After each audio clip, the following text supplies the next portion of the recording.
Hi, I'm Shaka Hislop, and you're here at Extra Time TV. Ladies and gentlemen, welcome to another edition of Extra Time TV. It's a special edition. It's not a normal edition. The finals are here, James. The Euros. It's down to the two teams, Italy versus England.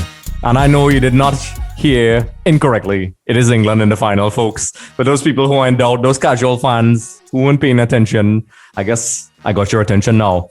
So, James, we've been hearing the songs. It's coming home. It's coming home. It's constantly. We both have a lot of English friends. They believe that it's coming home. However, I think Roberto Mancini and his men will have something to say about that, because Italy, they want to take it to Rome. And I know the tagline is it's coming home or is it going to Rome? We have a nice Instagram post, so you can check that out and let us know your thoughts, folks. So there's a joke as well where you can see there's a picture where all of Europe is supporting Italy. And the English are supporting England. But that's just for the banter and the fanfare, folks. Let's talk about the game, James. So, James, we'll put our nationalities aside, because that's what we do at Extra Time TV. We can switch it off if we need to. So, James, Italy takes on England. I actually forgot the name for a second. That's really bad. So let me know your thoughts. Well, this is an interesting one because obviously being Scottish, and as you say, you have to turn off the feelings. But I think it's been a long time coming for England to get to a major final, and have a chance of silverware. I think that obviously the last time, as everybody knows, it was 66, when they won. They made sure and let us remember. They do, yeah. But I think it's a funny one, because if you look at the squads on paper, you would probably say England have the better squad, only because of the names they have there, the amount of depth they have there. But if you're looking at the tournament, if you're looking at form, Italy have to be the favourites, Obviously the injury to Spinazzola obviously is a huge loss for Italy, and I think that's something that England will try and capitalise on. But if you even look at form, for example, like as I say, Italy have literally, win, win, win, win, win. England have win, win, win, win, draw, So, or backwards, But Italy have 10 wins, England have 8, and head-to-head they have 9 drawn. But ironically, England have 33 goals and Italy have 31. And we know Italy's style has changed. So according to the stats, England score more goals. If you look at the way they've played in this tournament, with the exception of the Ukraine game, I would disagree with that, because I think they've been a little bit, I don't want to say goal shy, but I think if it wasn't for Sterling, he's gave a sterling performance in this tournament, you want to bring in the puns. Yeah, and Harry Kane has became the Hurricane in the last few games as well. So, the big players are showing up for them. I think Pickford, who to me looks very, very, prone to a mistake, has actually done pretty well, with the exception of, I still think he should have saved the goal against Denmark. I think if you look at it from a goalkeeping perspective, he set up his wall wrong. He could have got a step over and probably saved it, but that's a story for another day. So, if I look at the two squads, I have to favour Italy because of, the way they've been playing. I think the movement, the players they have, if Insigne and Immobile turn up, Verratti, and then obviously we know that Chiellini and Bonucci have just been absolutely sensational. Mourinho said they could teach classes at Harvard, I think it was. They are defensively solid, with the exception of, as I say, they're missing Spinazzola, but it may help them in the sense that Emerson's probably a little bit more defensively inclined, which may give them that benefit, So we'll see, but it's going to be a mouth-watering game. Do I want England to win? At the end of the day, this is one thing I'll say all along. If England win and they play fantastic football and win, I have no problem saying that, But I don't want to see things happen like what happened in the Danish game, that we're talking about things off the field, or if we're talking about a dive, and I want to see some of these English players are big and strong guys.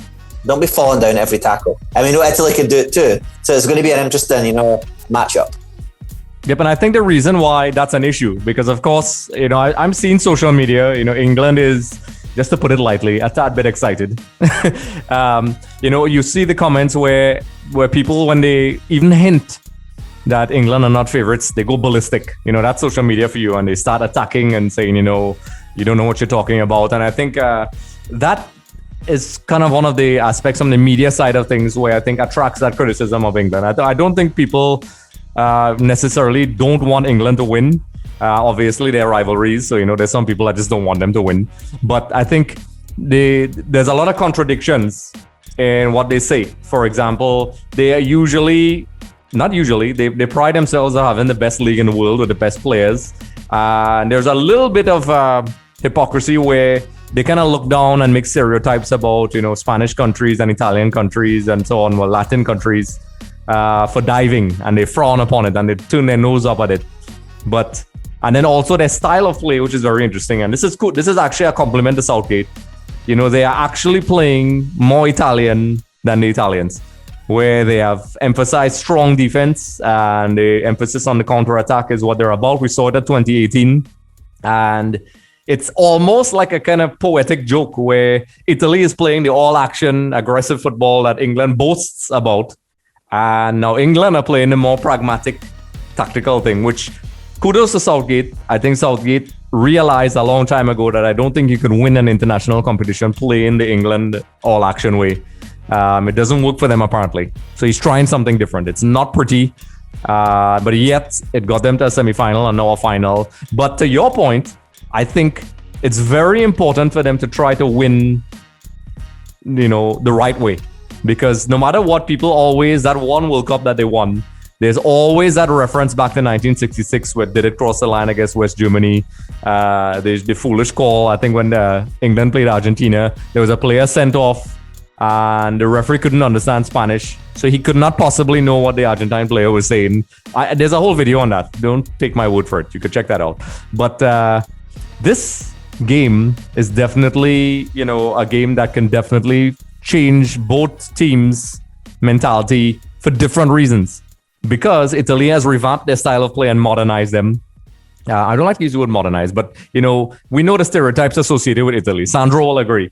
People expect Italy to sit with 10 men. And the thing is, this Italy team can do that if they want to. But England, I think the pressure is on them. And you know what? They put the pressure on themselves, I think.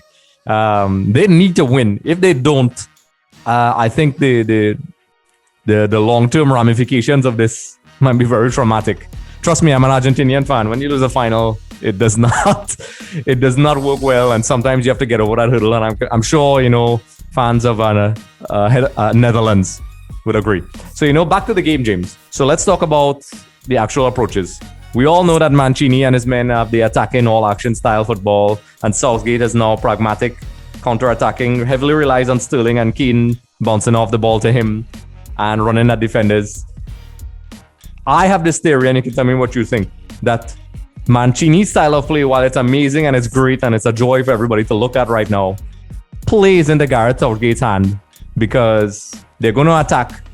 And I think Southgate is playing a dangerous game, but it's a game that's worked for him, where Italy presses. Eventually, Bonucci and Chiellini are going to get higher up, and Sterling, and the pace of some of the English counter-attacks may be able to cause some problems. And since they've been lucky with penalties, even if they don't get shots on goal, they may force one-on-one opportunities with guys that are not exactly pacey. So, what do you think about that? Well, I think you're right. I think Italy, are set up to, we know how they're going to play, with the exception, as I say, Emerson coming in for Spinazzola. We know they're going to play for example, Di Lorenzo, Bonucci, Chiellini and Emerson, right? Now, obviously, Jorginho sits in that pocket, just in front of them and allows Barella and Verratti to obviously play. But my concern is now, because Harry Kane drops off, Harry Kane is going to play virtually on Jorginho and vice versa, Obviously, Sterling and, as I say, they went with Saka in the last game. Now, this is where this game, the way Italy plays, is set up for them to get a lot of time on the ball. So, for example, Sterling's going to play in behind Barella, between Di Lorenzo and Bonucci, and he's probably going to get a lot of the ball. And I think if I'm looking along that back line, it's the wide players and Di Lorenzo and Emerson that's I don't want to say the weak link, because we know Bonucci and Chiellini have been sensational, but that is let's be honest, And then on the other side, Saka got a lot of the ball against Denmark. So Saka's going to play in behind Emerson and try and get there and put balls in. And with the exception of, as I say, Harry Kane pulling, Jorginho there and getting between Bonucci and Chiellini, obviously Sterling's going to be coming in at the back there as well. So I think Italy are set up to, allow England to come and take the game to them.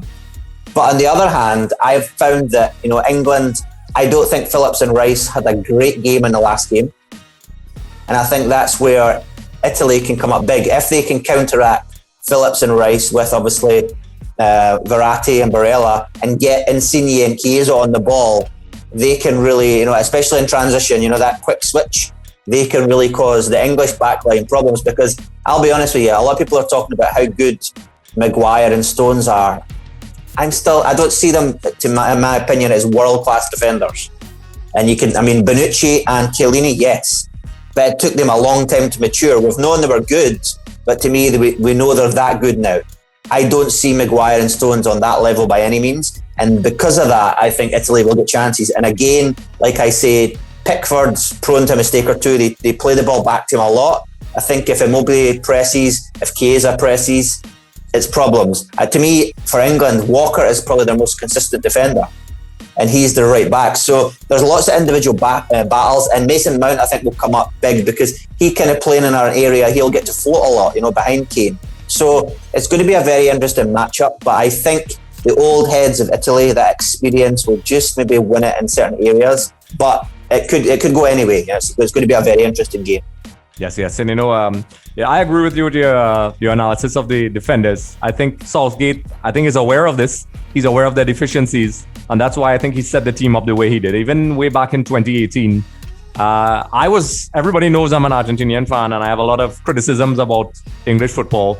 But I was in praise for what he was doing because I knew it wasn't pretty. And I understood, Southgate is doing something very different. And he's not afraid to take the stick from the English fans who are very demanding. If you don't play a certain way, they repeat the shreds. But they haven't won anything. With great squads, they haven't won anything. They had really good squads. They tried and it didn't work. And as you said at the beginning, ideally, England would like to win without any controversy, especially what happened with Denmark. We spoke about that in another video, which I'll try to put up. But we spoke specifically about that penalty kick, which is absolutely insane. And folks, you can let me know about that below. There were so many things wrong with that. Ball on the pitch, whatever. But we're in the final now. We'll talk about that. So to me, I think my concern is, and this is before we head to our final verdict, Italy have to score, not really early. They don't have to score. It's not like a desperate thing. But I think if Mancini and his men score first, I think the game goes easily towards Italy. But I think the longer England holds them off, I think it plays more and more into Southgate style of play. Because we saw when, I can't remember who Italy played where they had to go to penalties, but when they have to play and they don't get those goals that they usually have, then they have to kind of reassess themselves. And that's where the game gets a little tense for them. And then they start attacking more. And then the door opens, which plays perfectly into Sterling's. And if you want to bring on Rashford and Sancho and those guys, that could be a problem. I think if it goes to penalties, Italy wins it hands down. I think Donnarumma is just much, much better than Pickford. And I guess it's down to the strikers. So, James, let's talk about key players of both teams. Let's choose one. Who's going to be the key player for Italy and who's going to be the key player for England? I think the key player for Italy, to me, is Insigne. To me, he's lit up the tournament for me. I knew about him before. We all watch football, we know about, but to me, he has really shown me that, as I say, and I keep saying this statement, but Europe has their own Messi, in a sense. He to me is that good, and he deserves. I know he loves Napoli, but he deserves a move somewhere to really show himself in terms of Champions League every year and that kind of thing. To me, he's lit it up. But if I want, I can't forget Chiellini as well, because to me, he is the rock there. But those two for Italy, phenomenal. Yes. And for England? For England's a hard one. I think probably Sterling's been their most consistent player. But I actually think, and I was thinking about this as you were talking there, I think Southgate is going to make quite a few changes for the final. Because I actually don't think he's going to play Rice and Phillips. I think Jordan Henderson may come in this time. Again, it depends on the fitness levels, because I know Jordan Henderson's had his issues. I also have a feeling that, Saka was excellent against Denmark, but it's different opposition. So I don't know. I've got this just gut instinct that Southgate may just go for it as a final. And also Luke Shaw tends to attack more, in my opinion, than Trippier. So he may drop Trippier in there to counteract, obviously, Chiesa. So there might be changes. I can't guarantee this. But I think England's key player probably will again be Sterling. Although, and I'll give him the credit, he's been very good in the tournament, although he looks rocky. Pickford's, I mean, he's had some very good performances, although in my opinion there's mistakes there, you know. And it's funny that he has had a good tournament, so he could be a big player for England too. And as I say, it could go anyway. I mean, from a Scotland point of view, even if England win it, and this is the fun, this is a joke, so anybody out there don't take it, you know, so seriously. But the good thing is, if England win it, the only team that England could not beat was Scotland. So does that mean we're European champions? Yes. That's a good one. I like that. I didn't even think about it. I was wondering where you were going with that, you know, James. I was like, what is James coming with? That's a very valid point, folks. That's like, Zlatan not scoring on Xhaka Hislop at the World Cup. I mean, Xhaka always has that. In fact, I think we have a jersey or not much about that. Zlatan never scored on Xhaka. So that's I love that, James. That's good. We should turn that into a jersey and put that as a merch. And put your face on it. Yeah. In fact, James has just inspired me to do it. I'm going to do that right after the show. So I won't go into great detail, but I think I agree with you with Insignia. I think I'm just going to go different because I don't want to repeat the same thing you're saying. I think also Jorginho, if he is, depending on how the game goes, how he plays is very essential. If they're not getting the goals that they would like and England starts counter-attacking, it's important for him to really maintain that balance so there's no strain on Bonucci and Chiellini. For England, I mean, it's easy to say Sterling because he has been the offensive threat for England more than anybody else. And, you know, even Harry Kane faded away from time to time, but it's because of Sterling's dynamic movement. And Harry Kane, to his credit, he grew into the tournament. He has the ability. The new Harry Kane, I like to call him. He holds the ball up, lays it off. I guess Mourinho has to take some credit for that. So, you know, Harry Kane, he may not score goals, but he adds that element. But I don't think he'll get that freedom that he had in previous games. Because let's be honest, England has not had a difficult bracket. And I know people aren't going to like me saying that, but it's the truth. The most difficult team they had to play on paper was Germany. And that was a very disorganized, weak Germany. This is not the Germany that we knew from previous years. This was a Germany that has not been doing well. They didn't do well at the last World Cup. They struggled at this Euros. So, you know, and even against Denmark, it took, you know, a controversial decision. And also, you know, fitness in the end, I think, was their undoing. So I think this is probably England's first real challenge, to be honest. And, you know, we'll see how it goes. And, you know, as an Argentinian fan, I'm from Trinidad and Tobago, folks, but I like Argentina. It's no big secret. You know, I could understand how England feels where they want to get that trophy after so long. I mean, Argentina has won trophies, but England hasn't won since a million years ago, 66. And, you know, they want that trophy really bad. And I could understand, you know, Argentina has to play Brazil as well. You know, they want to break that duck. And, you know, it's far from a guaranteed thing. So now it's down to the final verdict, James. The final verdict, the serious decision that we can't back away from. There's no fence on this question. Who do you think is going to win, James? I think my head says England. My heart says Italy. Yeah. I think it's going to be a cracker. I think there'll probably be somebody get sent off in this game. I could go out on a limb and say that because there's so much passion going to go into it. Do I want England to win? I am unsure. I'll say that. But let's say this: if England don't win, we at EXTV will give them a trophy. Yes. I know one factor I didn't mention before I give my verdict. Mancini raised a valid point, and Sandro raised a valid point, and we touched on it. The traveling between games is an aspect that a lot of people are not talking about. I mean, I've never seen where teams have to fly from country to country to play games. However, England only had to do that once. But I'll tell you something, Andre. The funny thing is, the UEFA president Serafin came out and said it himself. He believes it's unfair. So which I find is absolutely, I want to say diabolical, because you're the president of UEFA. You obviously have a role in setting up these tournaments. So to come out and say now it's diabolical, I mean, it's a bit late. You should have thought about all these things. I know we have a pandemic, but we shouldn't be really talking about this. This should be, in my opinion, in a neutral ground. I mean, at the end of the day, they had 60-odd thousand in the stadium in Hungary. So why can the game not be in Hungary? I know, they want to have support and all these things. But to be fair, it should have probably been played at a neutral ground. Yeah, because essentially what it's looking like, it's a home tournament for England. So technically it was home for them for the entire tournament. And I think that's a factor. I know people don't want to talk about it, but in terms of traveling and exhaustion and fitness, that's obvious. And you're at home around your fans. That has to be an advantage. I don't care what anybody says. And I think that's a very real advantage for England, which now I'll go to my final verdict.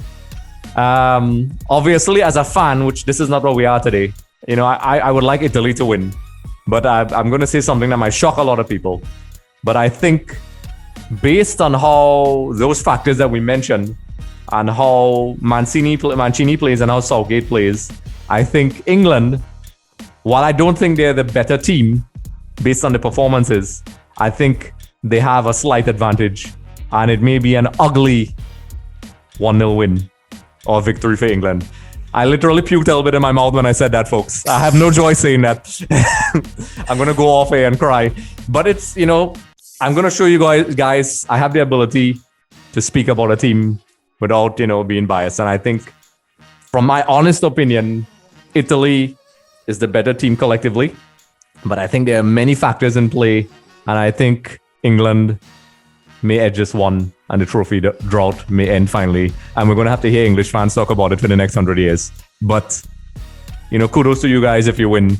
But it is what it is. That's my thought, folks. Of course, as somebody who likes Serie A, I love Roberto Mancini. I love Italian football. I would love for them to win. I know Sandro is probably wanting to punch me through the camera right now. But that's my thoughts, James. So, folks, let me know what you think in the comment section below. Do you think it's going to go to Rome or it's coming home? Let me know what you think in the comment section. That game is going to be in a couple hours, folks. It's a big one. It's basically England at home versus Italy. Let us know what you think in the comment section below. Check out our poll on Twitter. So far, it's 50-50. So 50% for England, 50% for Italy. So, James, this is going to be a big one. We'll see how it goes. Folks, we have the Copa America final as well. Let us know what you think about that.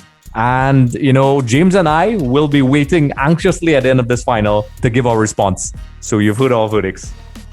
James, it's been a pleasure. I know as a Scotsman, this is going to be a tough game. For me, being an Argentinian fan, I have double problems because I have to look at the Copa America and hope they don't lose against Brazil. And also look at this game and, hopefully Italy wins. So, well, folks, you could say this. You could say, please, Neymar drought of trophy, Yes. So, folks, this is going to be a game, folks. This is going to be exciting. It's a team that wants the trophy really bad, and it's an Italian team that is trying to change history and defy the odds with their style of play. Who's going to win, folks? Mancini, Southgate, the Three Lions, or the Azzurri?